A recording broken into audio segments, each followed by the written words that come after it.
बैंगलोर की भगदड़ पर विराट कोहली ने चुप्पी तोड़ी और वो जो लोग विराट को जिम्मेदार बता रहे थे उन्हें जरा दर्द देखना चाहिए, क्योंकि यह मैसेज उन तमाम लोगों को भेजा है जिन्होंने उस दिन अपनों को खोया था। 4 जून को बैंगलोर के चिन्नस्वामी स्टेडियम के बाहर भगदड़ मची थी, जिसमें 11 लोगों ने अपनी जान गंवा दी थी और 56 लोग बुरी तरह से घायल हो गए थे। रॉयल चैलेंजर्स बैंगलोर की आईपीएल 2025 में जीत के बाद यह हादसा हुआ था और सही तरीके से चीजों को मैनेज नहीं किया गया था, जिस वजह से यह मामला खराब हुआ।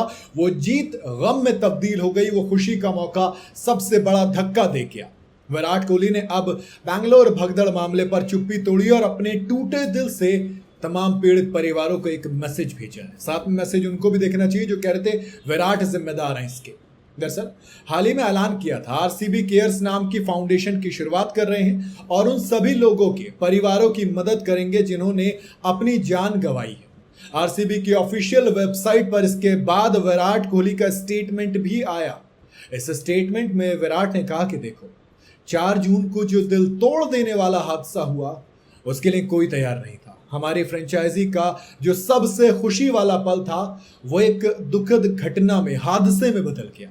मैं उन सभी परिवारों के बारे में सोच रहा हूं और उनके लिए दुआ कर रहा हूं जिन्होंने अपने करीबियों को खोया या फिर जो इंजर्ड हो गए, जिनको चोट लग गई। आपकी हानि अब हमारी कहानी का हिस्सा है। हम साथ मिलकर अब देखभाल, इज्जत और जिम्मेदारी से आगे बढ़ेंगे, ये विराट कोहली ने कहा है।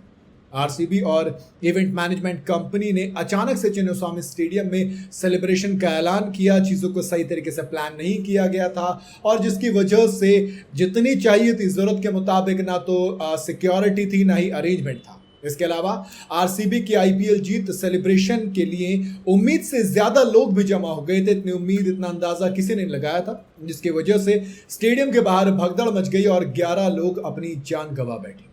कर्नाटक हाई कोर्ट ने RCB, Karnataka state cricket association और इवेंट मैनेजमेंट कंपनी को इसका जिम्मेदार ठहराया था। सरकार जिम्मेदारी तो उधर डाल देती है, लेकिन फोटो खिंचवाने के लिए खुद भी पहुंच गई थी वहां पर। जी हाँ, कर्नाटक सरकार ने चिन्नस्वामी स्टेडियम को अनसेफ अनाउंस कर दिया। इस वजह से विमेंस वर्ल्ड कप के मैचों को बैंगलोर से शिफ्ट कर दिया गया और अब ये मैचेस नवी मुंबई में होने वाले हैं। कर्नाटक के लोकल क्रिकेट लीग महाराजा T20 लीग के मैचेस को भी बैंगलोर से मैसूर शिफ्ट कर दिया गया है। दरअसल बैंगलोर में नया स्टेडियम बनने वाला, जिसमें 60,000 लोगों के बैठने का इंतजाम किया जाएगा। अब जिम्मेदार स्टेडियम हो गया, लोग कहाँ गए ये सवाल अब कोई नहीं पूछेगा, वरना फोटो खिंचवाने के लिए दोस्त बहुत आ रहे थे, नेता। खैर देखो, कुछ चीज़ें ना वापस नहीं की जा सकती, जैसे किसी की जान हो गई, जैसे किसी का वक्त हो गया, बिल्कुल कोई दो राय नहीं है। लेकिन किसी एक इंसान को इसके लिए कलेक्टिवली जिम्मेदार ठहरा देना ये बहुत गलत था। उस वक्त विराट कोहली को सबने जिम्मेदार ठहराया, लेकिन आरसीबी ने जिस तरीके से इस सिचुएशन को हैंडल किया वो भी जिम्मेदार थे। मतलब कई सारी चीज़ें थी, तो कलेक्टिवली जिम्मेदार होता है, एक इंसान जिम्मेदार नहीं हो सकता। बाकी आपका क्या कहना है वो आप कमेंट में बता सकते हैं। वीडियो अगर आपको सही लगी हो तो इसे लाइक और शेयर ज़रूर करें और जाते जाते चैनल को फॉलो और सब्सक्राइब ज़रूर करते जाइएगा।